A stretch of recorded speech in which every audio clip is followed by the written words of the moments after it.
sou Marcelo. Mais uma vez estamos aqui para falar sobre a lição da Escola Bíblica Dominical. Nossa lição de número 4, né? O Senhor e Salvador Jesus Cristo, né? Yeshua HaMashiach, né? E é bom a gente começar a lembrar, nós estamos tratando neste trimestre sobre aquilo que cremos, aquilo que acreditamos, aquilo que vivemos. E é bom a gente ter em mente que o credo, como já foi falado anteriormente, o credo em que as igrejas protestantes hoje seguem, obedecem, é um credo com base no credo niceno, um credo que foi elaborado, né, pela igreja do quarto século, né, elaborado aí na época do imperador romano Constantino, juntamente com aquele concílio de Nicéia. Por isso o nome do credo, credo niceno. E a verdade prática dessa revista, ela está trazendo ali cada uma dos artigos do credo niceno. Esse também é um dos artigos do credo niceno, né? E ele diz, olha, cremos no Senhor Jesus Cristo, o Filho unigênito de Deus, plenamente homem e o único Salvador do mundo. É isso? E a gente vai entender aí que este credo tem algumas coisas aí que não são totalmente corretas, né? Que não são totalmente aceitáveis diante da própria Escritura. Mas nós vamos falar, né, no decorrer da aula. Mas vamos lá. O Senhor e Salvador Jesus Cristo, texto áureo, diz para nós: disse-lhe Jesus, eu sou o caminho e a verdade e a vida. Ninguém vem ao Pai senão por mim. Você está ouvindo um miadinho aí? É uma gatinha que tem aqui, miudinha, que está aqui rolando aqui no meu pé. João capítulo 14, versículo 6, né? Disse Jesus, eu sou o caminho, a verdade e a vida. Ninguém vem ao Pai senão por mim. Então, Jesus está dizendo quem Ele é. Jesus está dizendo para nós aqui para que veio, né? Ele diz que Ele é o caminho, que Ele é a verdade e que Ele é a vida. E ninguém vai ao Pai senão por Ele. Ele está dizendo que Ele é a representação do Pai. Ele está afirmando que Ele é o caminho para chegar até o Pai, que Ele é a verdade, que Ele é a palavra. Por isso João, na nossa leitura bíblica em classe, vai dizer que no princípio era o verbo, no princípio era a palavra, e em grego está lá, no princípio era o logos. Então nós temos que entender que Jesus está falando dele mesmo, nesse capítulo de João, aqui no capítulo 14. A verdade prática, né, como nós falamos, é um artigo do credo niceno. Ele está dizendo lá, cremos no Senhor Jesus Cristo, o Filho unigênito de Deus, plenamente homem e o único Salvador do mundo. Existe aqui uma falha nesse artigo de credo que nós vamos tentar demonstrar para você aí no decorrer da aula. Mas vamos lá. Leitura bíblica em classe está registrada em João capítulo 1, versículos de 1 a 14. E ele diz assim, no princípio era o verbo, e o verbo estava com Deus, e o verbo era Deus. Ele estava no princípio com Deus, todas essas coisas foram feitas por ele, e sem ele nada do que foi feito se fez. Nele estava a vida e era a luz dos homens. E a luz resplandece nas trevas, e as trevas não a compreenderam. Houve um homem enviado de Deus, cujo nome era João. E este veio para testemunho, para que testificasse da luz, para que todos crescem por ele. Não era ele a luz, mas veio para que testificasse da luz. Ali estava a luz verdadeira, que alumia a todo homem que vem do mundo, que vem ao mundo. Estava no mundo, e o mundo foi feito por ele. E o mundo não o conheceu. Veio para o que era seu, e os seus não o receberam. Mas a todos quantos o receberam, deu-lhes o poder de serem feitos filhos de Deus, aos que creem no seu nome, os quais... Peraí, gatinha. Peraí. Mas a todos quantos receberam, deu-lhes o poder de serem feitos filhos de Deus, aos que creem no seu nome. Ela está aqui mexendo no meu pé, aqui, puxando a sandália. Os quais não nasceram do sangue, nem da vontade da carne, nem da vontade do varão, mas de Deus.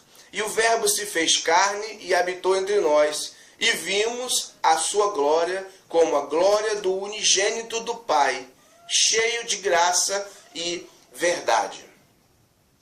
Para que a gente possa entender um pouquinho disso aí, no princípio era o Verbo. E o Verbo estava com Deus. E o Verbo era Deus. Para que a gente possa entender Jesus Cristo, Senhor e Salvador da nossa vida, né? Yeshua HaMashiach. Para que a gente possa entender isso aqui, no princípio ele era a palavra.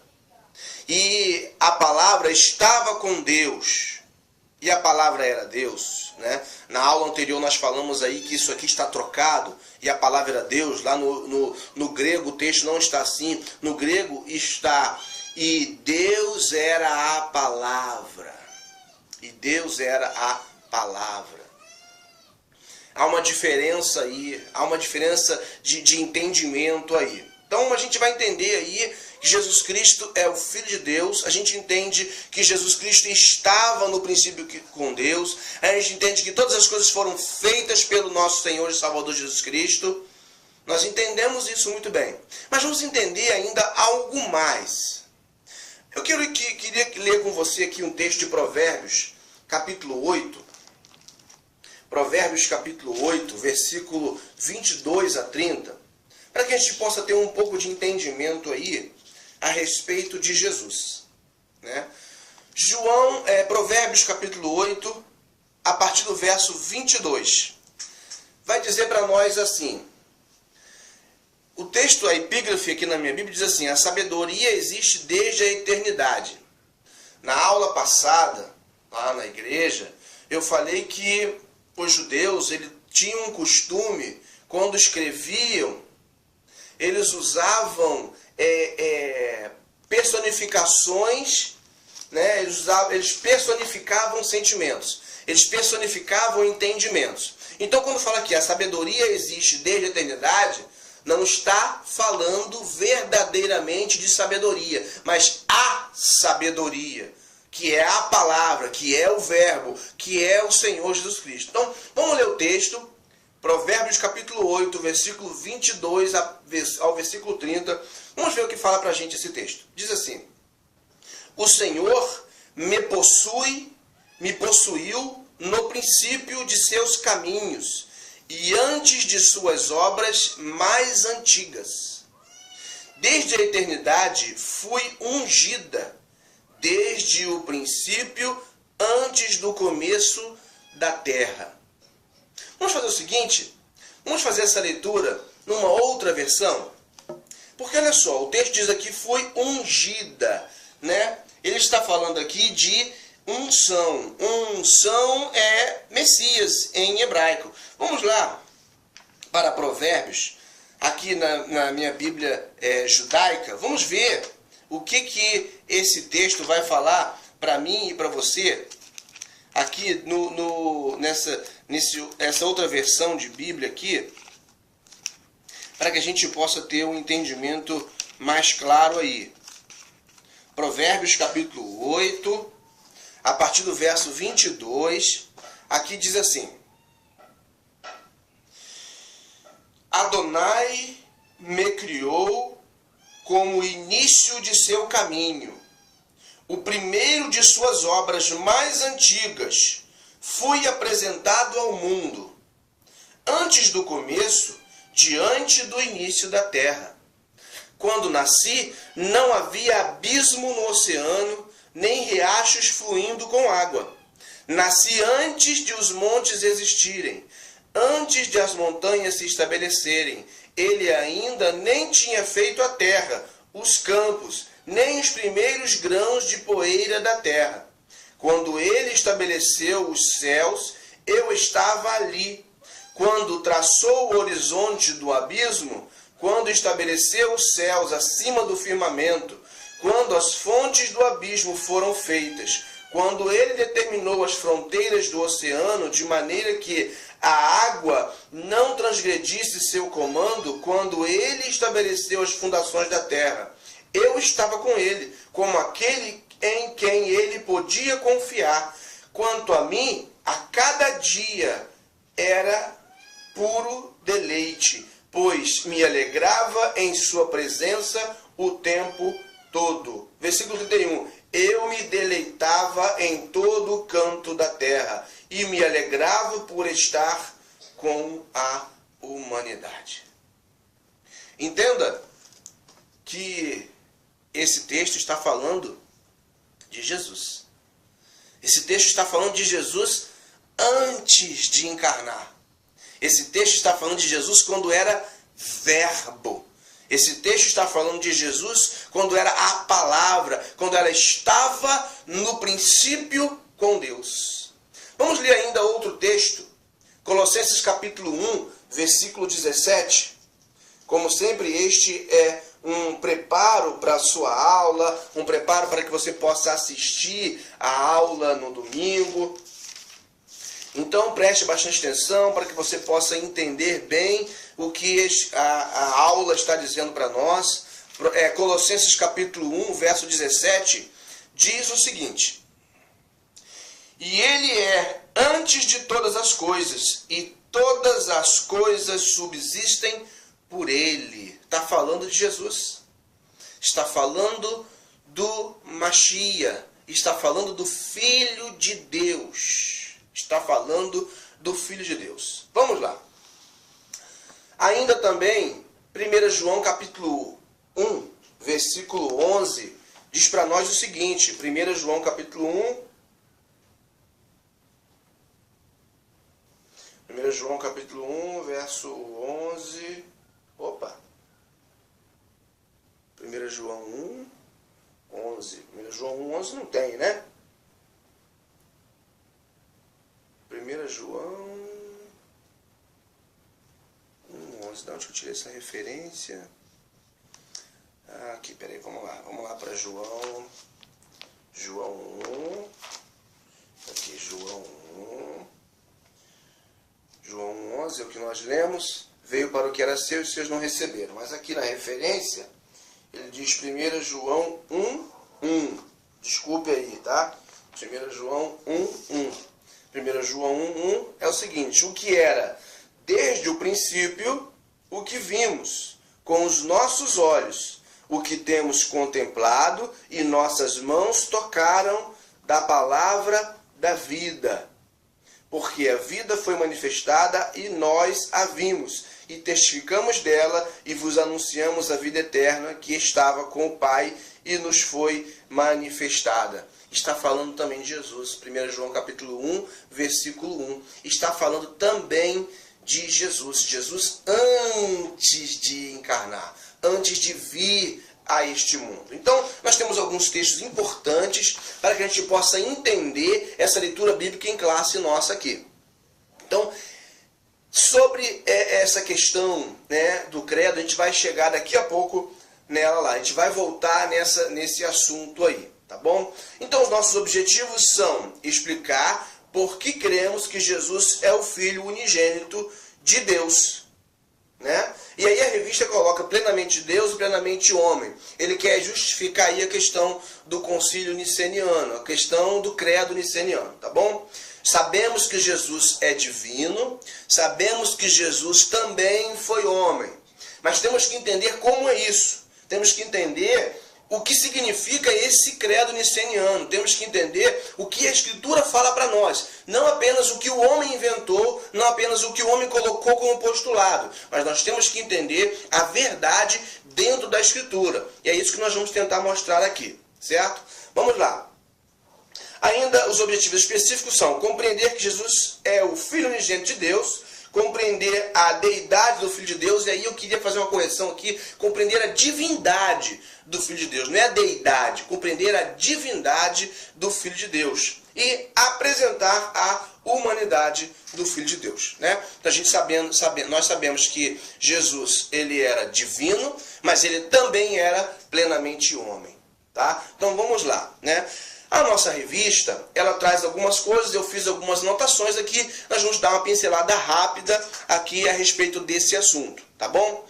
Então lá, na introdução fala, olha, que há inúmeros pontos da cristologia dignos de ocupar a mente e o coração de todos os seres humanos, né? O nosso espaço aqui é pequeno, né?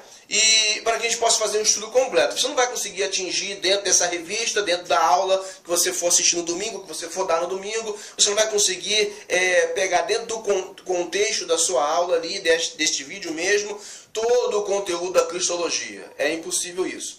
Também na aula anterior sobre a Trindade foi falado também aí um pouco sobre o contexto histórico de tudo aquilo que estava acontecendo para que eles pudessem afirmar essa divindade de Jesus Cristo aí, tá? Então, você possa voltar um pouquinho na aula anterior, ver as discussões que haviam na época, faça consulta na internet, procura sobre o Concílio de Nicéia, o contexto de toda essa história aí, para que você possa entender bem porque eles afirmam ali pautadamente que Jesus era Deus, tá bom? Vamos aqui entender essa questão aqui agora. O Filho unigênito de Deus é o tópico 1 da nossa revista, né? O nosso ponto central da aula é crer que Jesus é o Filho unigênito aí, tá? Divino e humano, tá bom? Vamos lá. Divino e humano porque ele tem a natureza divina e a natureza humana, certo? Então vamos lá, Filho unigênito de Deus. O primeiro subtópico fala Filho de Deus. O apóstolo João explica, né, no texto que nós lemos e na sua primeira epístola, ele vai explicar para nós, tá bom? O motivo que o levou a escrever, tá, o seu evangelho com as seguintes palavras: estes, porém, foram escritos para que creiais que Jesus é o Cristo, o Filho de Deus, e para que, crendo, tenhais vida em seu nome. João 20, versículo 31. Vamos ler esse texto de outra forma? Ele fala assim, ó, estes, porém, foram escritos para que creiais, para que confiem que Jesus é o Messias, que Yeshua é o Messias, o Filho de Deus, e para que, crendo nele, tenhais vida em seu nome. Quando você crê de verdade, com o seu coração, quem é o Messias, que Jesus, que Yeshua é o Messias, quando você acredita nisso de verdade, quando você vive isso, você transforma a sua vida através dessa crença, através dessa fé, dessa confiança, você recebe a sua vida, você passa a ter vida no nome dele, tá bom? Então João escreveu isso nesse propósito, para que as pessoas pudessem crer, entender que Yeshua é o Messias.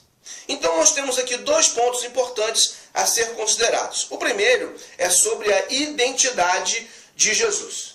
Jesus Cristo era judeu, ele era um homem que nasceu da Virgem Maria, nós sabemos disso, né? Ele nasceu dela, ela foi concebida pelo Espírito Santo de Deus, ele foi concebido pelo Espírito Santo de Deus, foi colocado no ventre dela pelo Espírito de Deus, né?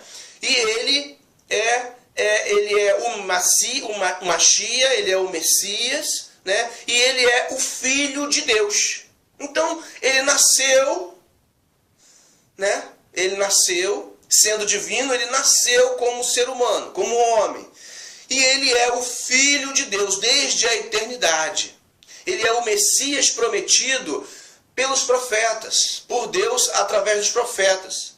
Isaías falou dele, Jeremias falou dele, Ezequiel falou dele, a própria Torá, a própria lei, a própria escritura do Antigo Testamento fala sobre ele, fala sobre o Messias, sobre o futuro, sobre o Filho de Deus. Então nós vamos ver, através da Bíblia, que Jesus Cristo ele é o Filho de Deus, e a própria Escritura traz isso para nós, tá bom? Então, um outro motivo aí, para que a gente possa entender aí, né, que ele é o Filho e tal, é a redenção de todo aquele que crê nessa verdade. Quando você crê, e os profetas falaram sobre isso, que todo aquele que invocar o nome do Senhor seria salvo. Os profetas falam isso. Os profetas falavam, anunciavam que aqueles que crescem, aqueles que viessem, que se achegassem ao Messias, encontrariam libertação. Então vamos lá. A segunda aí, né, de toda importância é saber que o significado do título Filho de Deus, né, profecia de Isaías, anuncia, porque um menino nos nasceu, um filho se nos deu. Então note isso daí, note isso aí, Isaías capítulo 9, versículo 6. Um menino nos nasceu, nasceu uma criança humana, natureza humana, mas um filho se nos deu. Um filho que é o Filho de Deus. Aquele que era o Filho de Deus desde o princípio, aquele que era o único gerado por Deus desde o princípio, foi dado a nós. Ele se deu a nós, ele se doou a nós. É isso que o texto está dizendo para nós. Tá bom? Vamos continuar. Tá? O nascimento desse menino aconteceu em Belém, você conhece, né? Mas o filho foi gerado desde a eternidade. João 17, versículos 5 e 24 fala para nós. Vamos ler lá rapidamente aqui. João capítulo 17, versículo 5, fala para nós o seguinte. João 17, 5. E agora glorifica-me tu, ó Pai, junto de ti mesmo, com aquela glória que tinha contigo, antes que o mundo existisse. E também, versículo 24, vai dizer para nós o seguinte. Pai, aqueles que me deste, quero que onde eu estiver, também eles estejam comigo, para que vejam a minha glória que me deste, porque tu me has amado antes da criação do mundo. Então, antes da criação do mundo, Jesus já era o Filho de Deus. Jesus já estava com Deus, conforme o Evangelho de João, capítulo 1, vai dizer para nós. Certo? Então, vamos lá. Aí, a gente precisa entender esse primeiro significado, né, que são dois pontos importantes. Primeiro, é a identidade de Jesus. Certo? E o outro, né, que é a revelação, ou seja, a respeito da redenção, o porquê ele veio. Tá? Ele, primeiro, Filho de Deus, primeiro ponto, a sua identidade, e o segundo ponto, a sua revelação. Tá bom? Ainda também tem Colossenses capítulo 1, 17, que nós já lemos aí no princípio da aula. Tá? O Pai não seria, alguém vai dizer aí, na revista diz aí que como disse Atanásio, em resposta aos arianistas, referindo-se à eternidade de Jesus. O Pai não seria Pai se não existisse o Filho. Né? Mas o certo é que Deus, o Pai, tem o seu Filho, que é Yeshua HaMashiach, e já era desde a eternidade. Então, o significado dele ser o Filho de Deus é o subtópico 2. O significado do termo filho nas Escrituras, o autor da nossa revista vai dizer que é amplo, tá? E uma das acepções diz respeito à mesma natureza do Pai, pelo fato de ser eterno como ele, pelo fato de ser divino, ele ser da mesma natureza, ou seja, ele ser divino. Ele não é igual ao Pai, mas ele é divino. Isso é importante nós entendermos, porque a teologia trinitariana vai dizer, o entendimento trinitariano vai dizer para mim e para você que ele é igual ao Pai, ele é consubstancial ao Pai, e não é assim. A Bíblia vai dizer, já mostramos na aula anterior aí, que ele é divino, ele é o Filho de Deus, mas ele está submisso a Deus, ele está subordinado a Deus, ele não é igual a Deus. Nós temos que entender isso. Tá? O Pai é o Pai, o Filho é o Filho. Precisamos entender bem isso daí. João capítulo 14, versículo 8 e 9, vai dar para a gente aí um entendimento a respeito disso daí. Vamos lá. João capítulo 14, versículo 8 e 9. E entenda que muitas vezes você já ouviu diferente do que eu estou falando, mas eu estou mostrando para você aquilo que é a verdade da Escritura, não que é a verdade da filosofia, não que é a verdade da teologia. Estou mostrando dentro da verdade da Escritura. Capítulo João 14, versículo 8 e 9 diz o seguinte: disse-lhe Filipe: Senhor, mostra-nos o Pai, o que nos basta. E Jesus responde no versículo 9. Disse-lhe Jesus: estou há tanto tempo convosco e não me tendes conhecido, Filipe? Quem me vê a mim, vê o Pai. E como dizes tu, mostra-nos o Pai. Versículo 10. Não crês tu que eu estou no Pai e que o Pai está em mim? As palavras que eu vos digo, não as digo de mim mesmo, mas o Pai que está em mim é quem faz as obras. Versículo 11. Crede-me que estou no Pai e o Pai em mim. Crede-me ao menos por causa das mesmas obras. 12. Na verdade vos digo que aquele que crê em mim também fará as obras que eu faço e as fará maiores do que estas, porque eu vou para meu Pai. E tudo quanto pedires em meu nome, eu farei, para que o Pai seja glorificado no Filho. Há uma distinção, há uma diferença. Quando ele fala que quem vê a mim, vê o Pai, ele está falando a respeito da obra divina. Ele está falando a respeito da natureza divina. Você não precisa olhar para um e para poder olhar para o outro. Ou você, como diz a teologia trinitariana, se você olha para Jesus, é porque você está olhando para o Pai, porque Ele e o Pai são a mesma coisa. Não é isso que Jesus está dizendo. Jesus está dizendo que quando você olha para Ele, você está olhando o Pai, porque Ele veio representar o Pai. Ele veio se fazer presente e revelar o Pai à humanidade. É isso que Jesus está dizendo para mim e para você. Mas as pessoas interpretam de diversas outras formas. Vamos entender o que o texto está dizendo para nós. Ainda continuando, o autor da revista fala o seguinte: quando Jesus se declarou filho de Deus, ele estava reafirmando sua divindade. E os judeus entenderam perfeitamente a mensagem.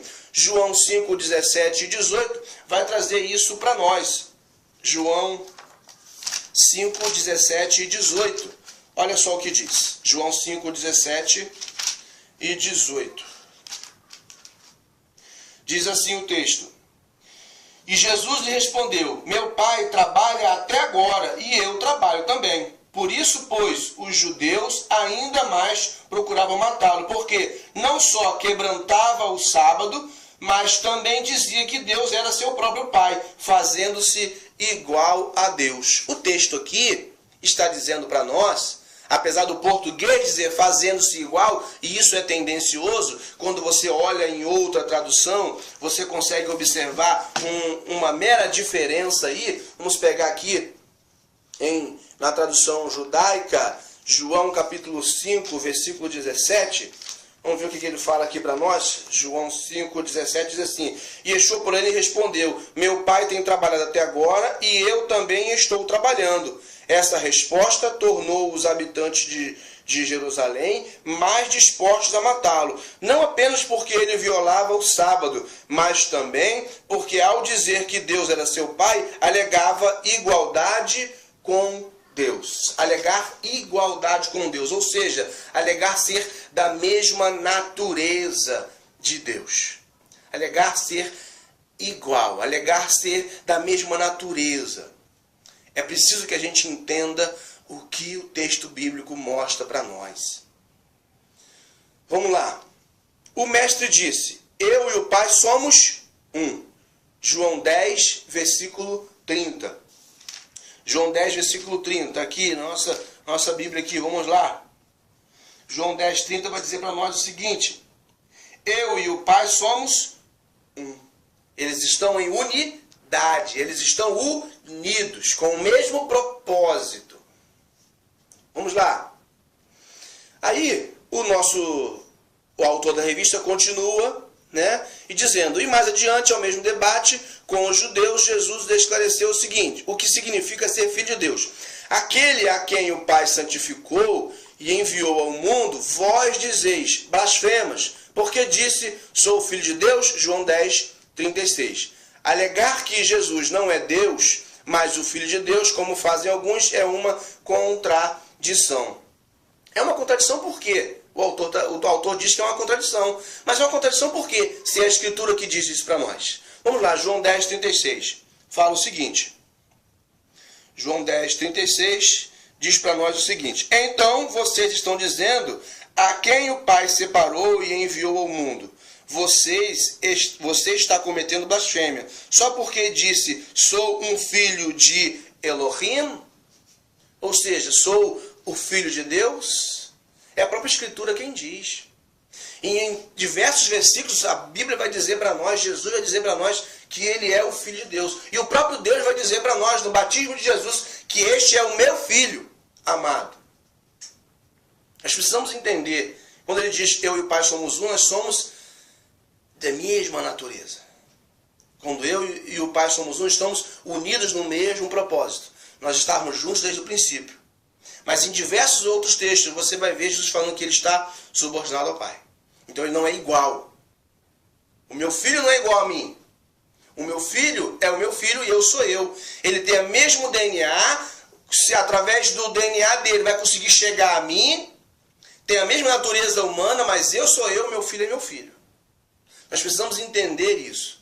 Nós temos o pensamento ainda, voltando para a aula anterior sobre a Trindade, nós usamos ainda a forma de interpretação bíblica de forma dualista, como os gregos. Mas a Bíblia não é para ser entendida como um livro grego. A Bíblia é para ser entendida como um livro judaico. E o pensamento judaico é diferente do pensamento grego.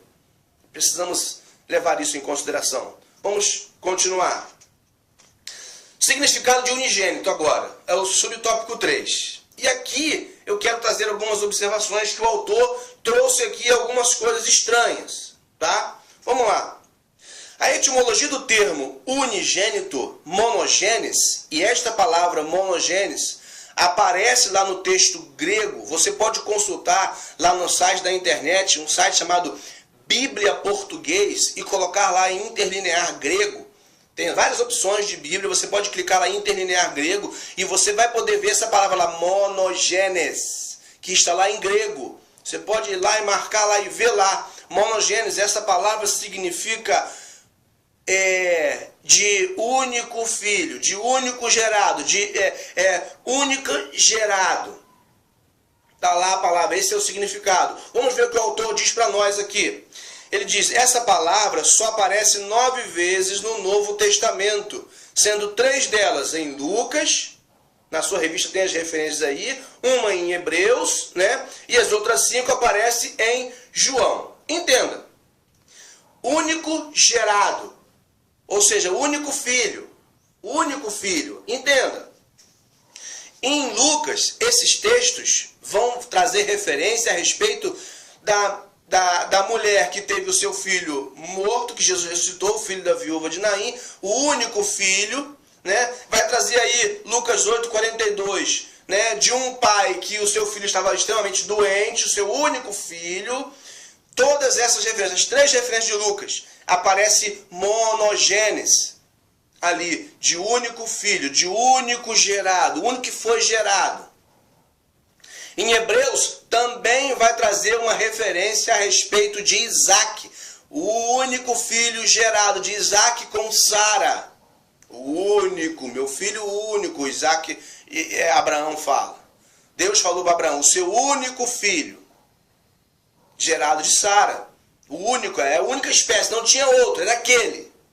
E aí em João vai trazer para nós aí diversas referências aí, né, de único filho, monogênese, único gerado de Deus, de filho de Deus.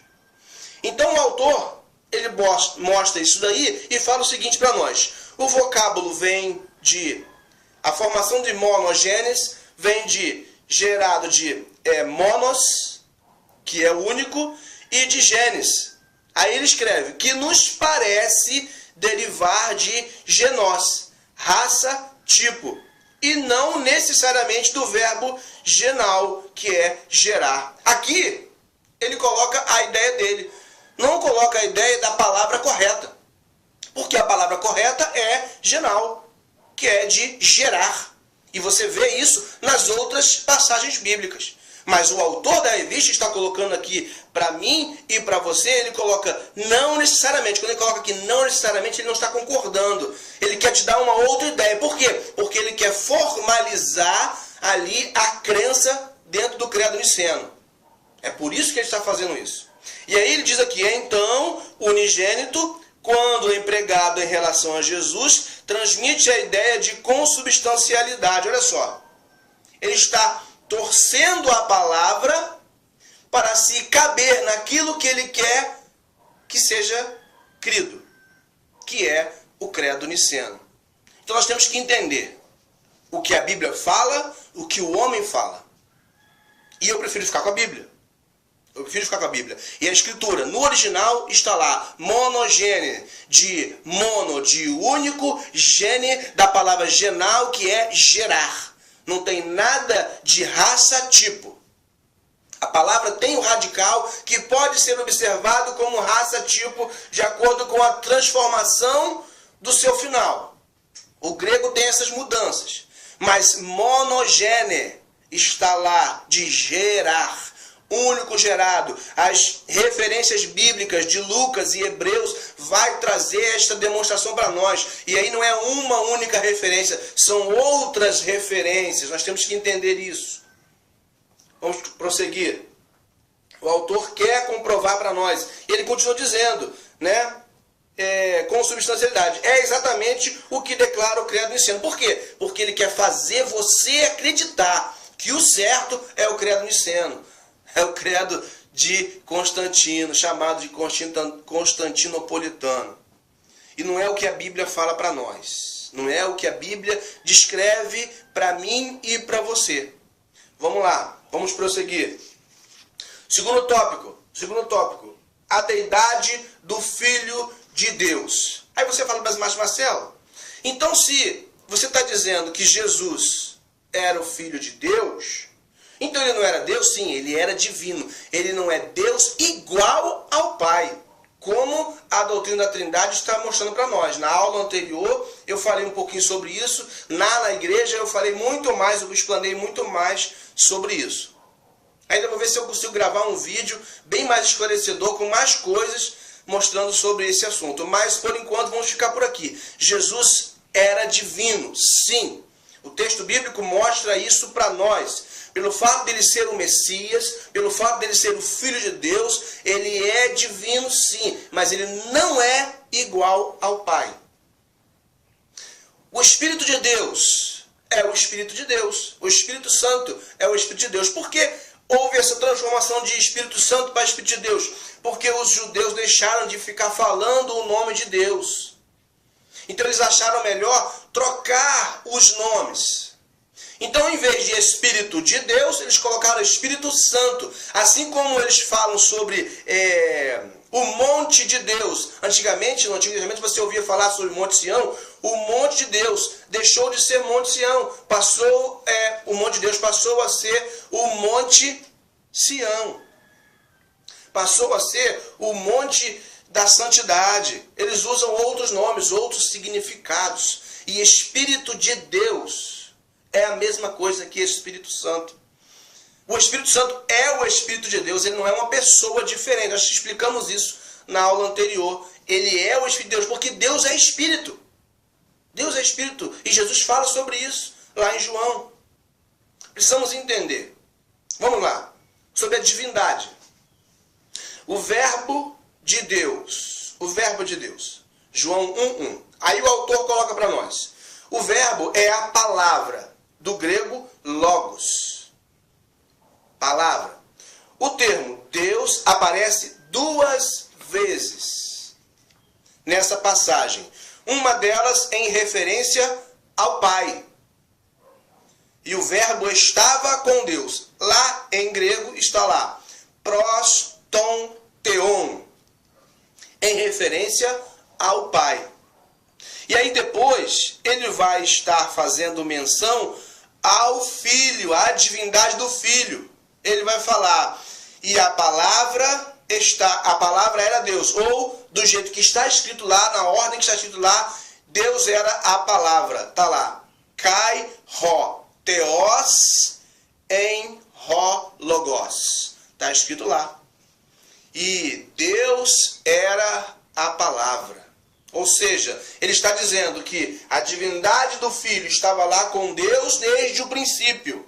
Que Deus estava lá, que o Filho estava lá com o Pai desde o princípio. E ele era a palavra que saía de Deus para a criação de todas as coisas. O nosso autor diz assim: aqui temos uma indicação do relacionamento intratrinitariano, ou seja, entre a Trindade, antes mesmo da fundação do mundo. Ele está equivocado nessa questão. Ele está equivocado nessa questão. A palavra, ele mesmo disse que a primeira passagem que fala de Deus, e o verbo estava com Deus, proston theon.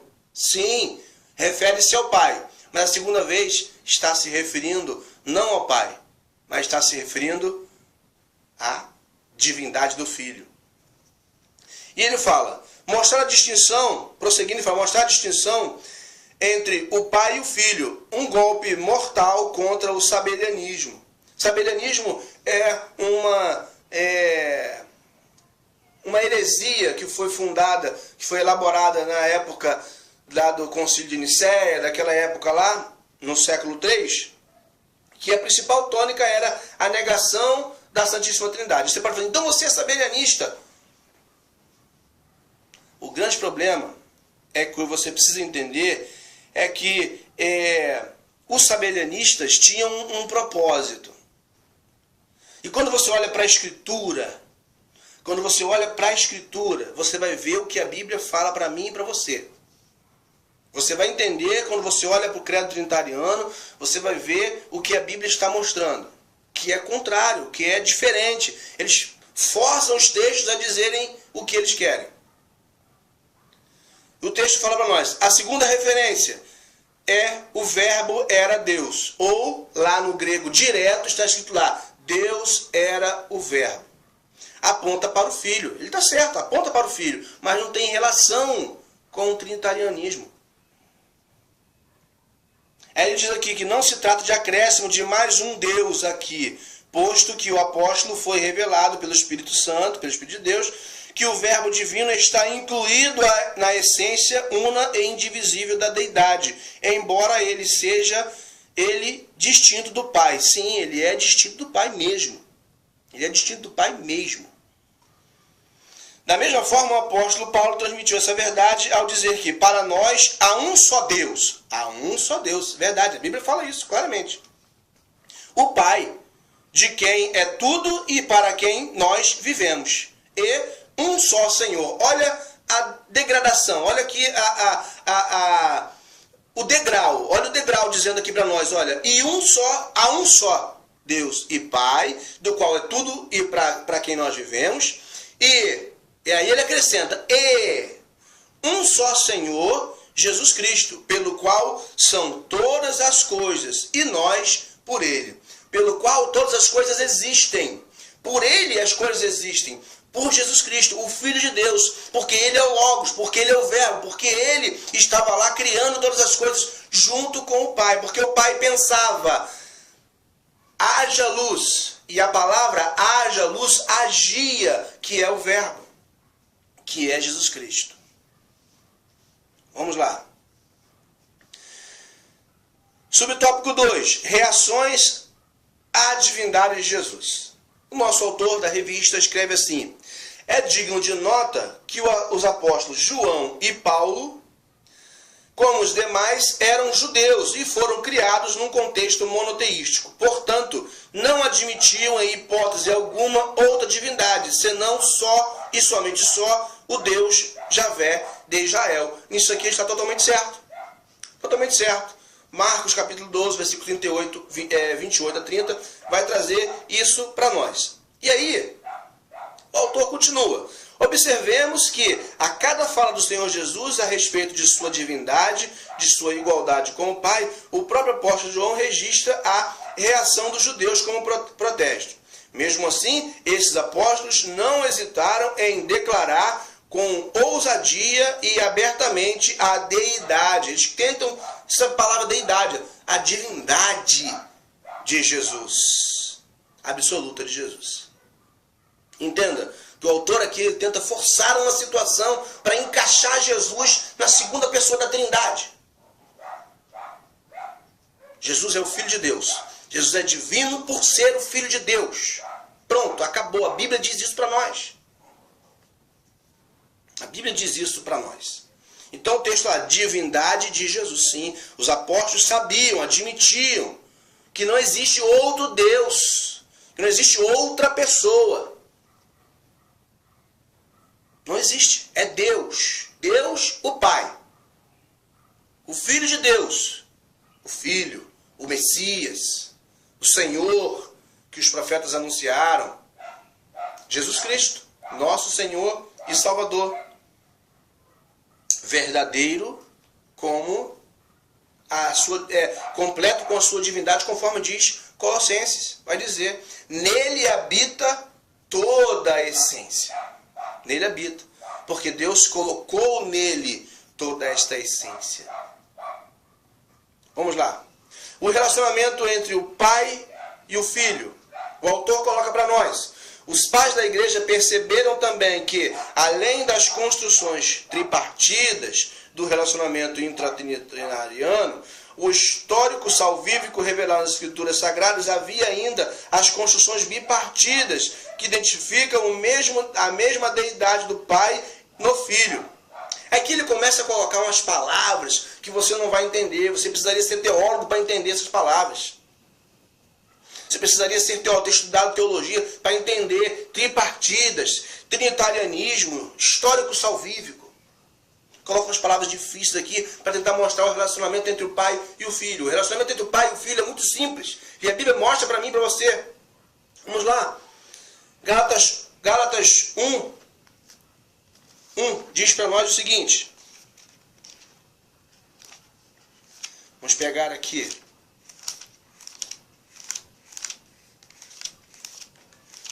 Gálatas 1 diz o seguinte. Paulo, apóstolo de Jesus, recebi meu comissionamento não de seres humanos, nem por mediação humana, mas de Yeshua, o Messias, e de Deus Pai, que ressuscitou dos mortos, e de todos os irmãos que estão comigo. Olha só, ele faz distinção. Ele faz distinção de Jesus, o Messias, Jesus, o Cristo, e de Deus Pai. Separado. Diferente. É a Bíblia que mostra. É a Bíblia que mostra. E há uma relação ali. Ele recebeu de Jesus, porque ele era apóstolo de Jesus e de Deus que enviou Jesus. Ainda Timóteo, capítulo 6, versículo 13, vai falar para mim e para você. 1 Timóteo, capítulo 6, versículo 13, diz assim, eu o incumbo diante de Deus, que dá vida a tudo, e do Messias Yeshua, que no testemunho a Pôncio Pilatos também apresentou um testemunho cabal. Olha só como é que ele faz a diferença. Tem a diferença, não é igual. Eles querem mostrar aqui uma igualdade, mas não é igual. Tem um relacionamento entre o pai e o filho, o relacionamento deles são único, eles são unidos no relacionamento divino em relação à revelação à humanidade, em revelação à obra redentora, sim. Mas há uma diferença, há uma hierarquia, há uma observância. 2 Timóteo capítulo 4, versículo 1, vamos lá, outro texto. Eu o incumbo de forma solene diante de Deus e do Messias Yeshua, que julgará os vivos e os mortos quando aparecer e estabelecer o seu reino. De Deus e do Messias Yeshua, de Cristo Jesus. Ele poderia falar de um só, porque é uma coisa só, como diz o trinitarianismo. Mas ele faz uma distinção. O apóstolo Paulo faz uma distinção, porque os apóstolos entendiam que havia uma distinção, que havia uma hierarquia. A Bíblia mostra para mim e para você que há uma diferença. Mas essa teologia que existe aí, que já vem desde o catolicismo, está tentando entubar, goela abaixo nossa, essa questão da trindade, essa questão do trinitarianismo. Graças a Deus que Deus me mostrou as coisas estão sendo diferentes para mim.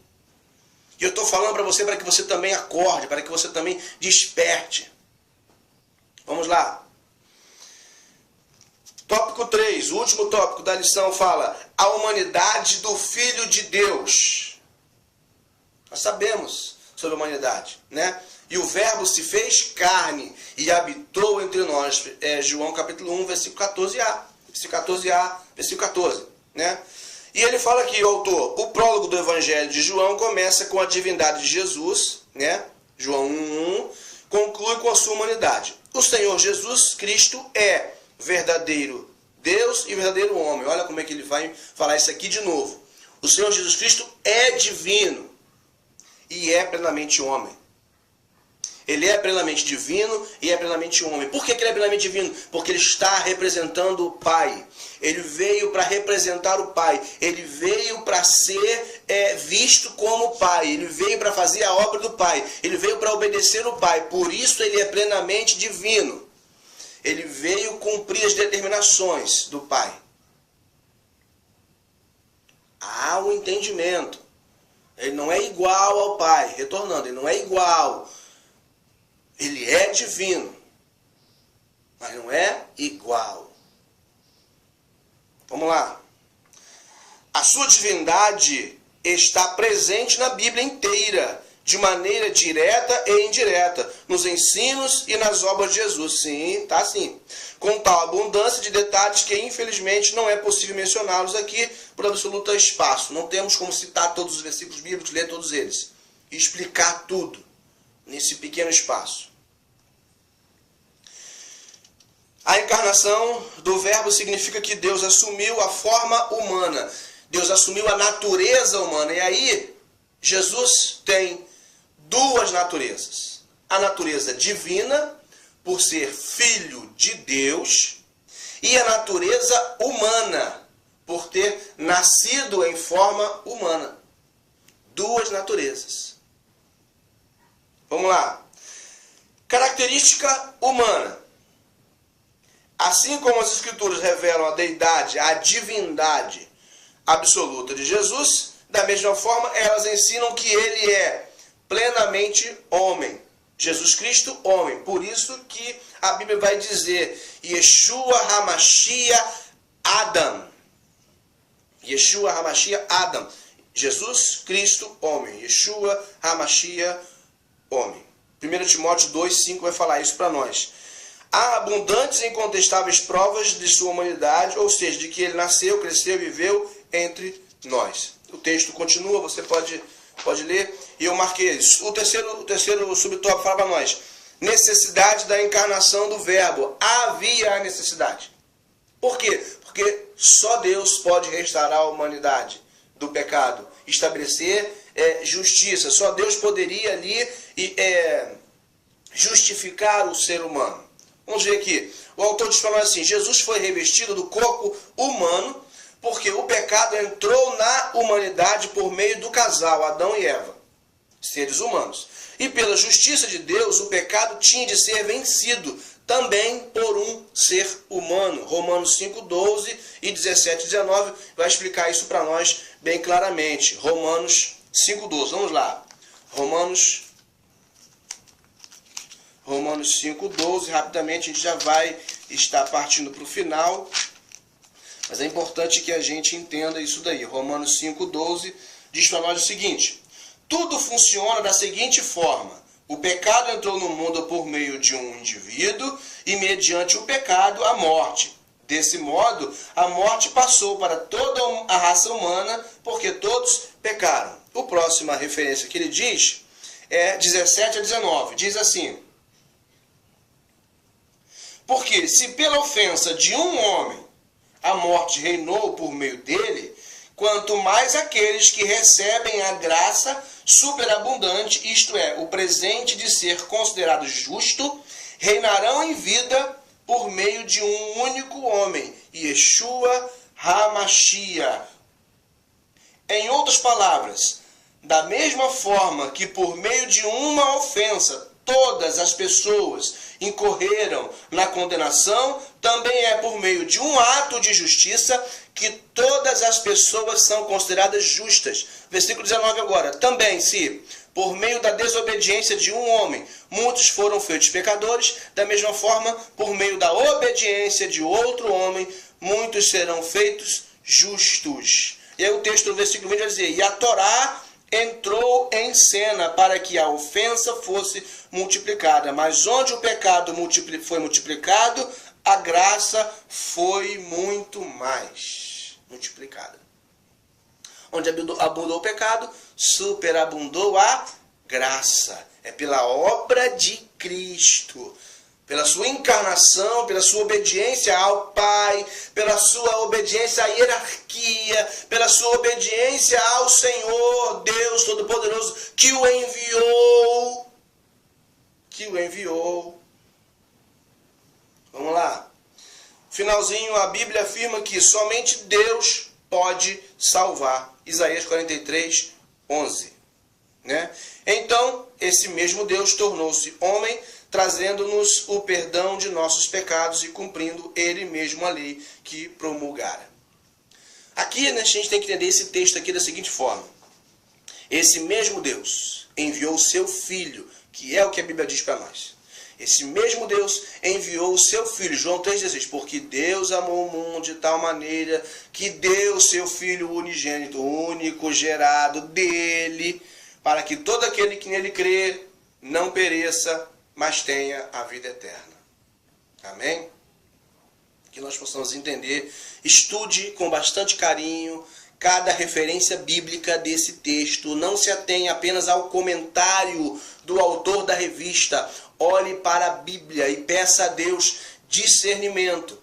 Porque quando você pede a Deus discernimento, quando você pede a Deus sabedoria, Ele dá e Ele coloca na sua vida. Ele dá para você o entendimento. Porque é isso que a palavra diz para mim e para você. Amém? Que você possa entender isso aí. Sobre a questão, né? Nós estávamos falando sobre a questão do erro aí, nós falamos aí. Cremos no Senhor Jesus Cristo, o Filho unigênito de Deus, do credo niceno, Filho unigênito de Deus. Né?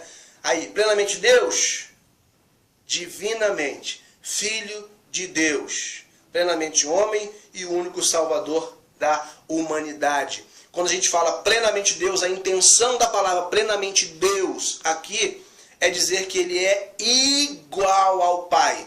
E isto aqui não é o que a Escritura diz para nós.